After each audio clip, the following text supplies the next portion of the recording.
బడుగులు విద్యా భవిష్యత్తును నాశనం చేయొద్దు అని ఇంగ్లీష్ మీడియం కొనసాగించాలని విదేశం ఐక్య వేదిక AP state council Visakha Rama talkies Ambedkar Bhavan లో నిర్వహించిన మీడియా సమావేశంలో గురువారం తెలిపారు. బూసి వెంకటరావు ఆంధ్రప్రదేశ్ భాషా వికాసం ఐక్య వేదిక AP state council convener Telugu భాషా విద్యా వికాస బడుగుల విద్యా భవిష్యత్తును నాశనం చేయవద్దని మంత్రులు అధికారులు పిల్లలు మనవళ్లు ప్రభుత్వ బడుల్లోనే చదవాలని ప్రభుత్వ స్కూళ్లలో ఇంగ్లీష్ మీడియం కొనసాగించాలని కోర్టుల్లో వకీళ్ల వాదాలు తీర్పు ప్రజలు తెలుగులోనే జరగాలన్నారు. ప్రభుత్వ ప్రైవేటు విద్యా సంస్థల్లో తెలుగు తప్పనిసరిగా సబ్జెక్టుగా చేయాలన్నారు. తెలుగు కవులు కళాకారులను రిజర్వేషన్లు కల్పించాలన్నారు. చట్టాలు నిబంధనలు అన్ని తెలుగులోనే చేయాలన్నారు. కార్యక్రమంలో గొల్లమాల అప్పారావు, సోడాడాసి సుధాకర్, అధ్యక్షుడు కస్తూరి వెంకటరత్నం పాల్గొన్నారు.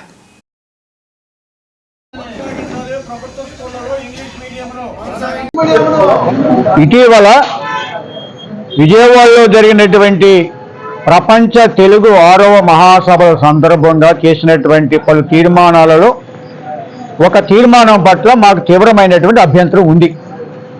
ఆ తీర్మానం ఏమిటి అంటే, ఈ రాష్ట్రంలో గత 5 ఏళ్లుగా జరుగుతున్నటువంటి ప్రభుత్వ పాఠశాలలో ఇంగ్లీష్ మీడియం జీవో 85ని రద్దు చేయాలని చెప్పి Nuthalapati Venkataramana chief justice of India X justice గారు తీర్మానాన్ని ప్రవేశపెట్టారు. దాన్ని మేము తప్పుగా భావిస్తూ ఉన్నాం. తెలుగుని బ్రతికించడం కోసం, చనిపోయిన తెలుగుని బ్రతికించడం కోసం పిల్లల బడుగులు చదివేటువంటి విద్యా భవిష్యత్తు నాశనం చేసి అక్కడ తెలుగు మీడియం ప్రవేశపెట్టడం కాదు ప్రత్యామ్నాయం అని చెప్పి మేము స్పష్టం చేస్తూ ఉన్నాం. ఇవాళ తెలుగు మీడియము ఇంగ్లీష్ మీడియంకి చాలా వైరుధ్యం ఉంది, తేడా ఉంది.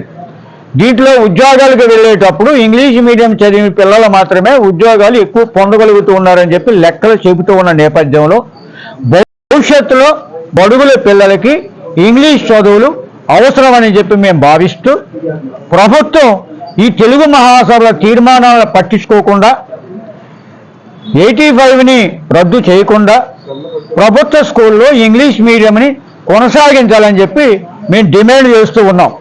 ఇక రెండవది, ఈ ప్రభుత్వ స్కూళ్ళలో ఇంగ్లీష్ మీడియం రద్దు చేయాలని కోరుకునేటువంటి వారు ఎవరూ కూడా ఆ స్కూళ్ళలో చదివే పిల్లల తాలూకా సామాజిక వర్గాల ప్రతినిధులు కాదు.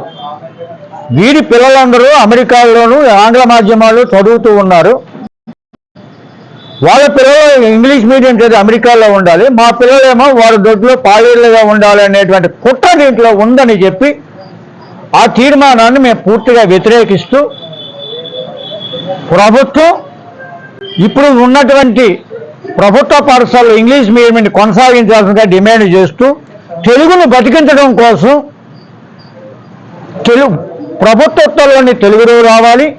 కోర్టు తీర్పు ప్రతులు, పోలీసు రిమాండ్ రిపోర్ట్లు, ఛార్జ్ షీట్లు ఇవన్నీ తెలుగులో ఉండాలి.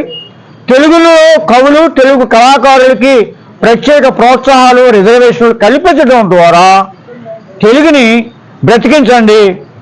అలాగే పిల్లలు ఇంగ్లీష్ మీడియంని కొనసాగించండి.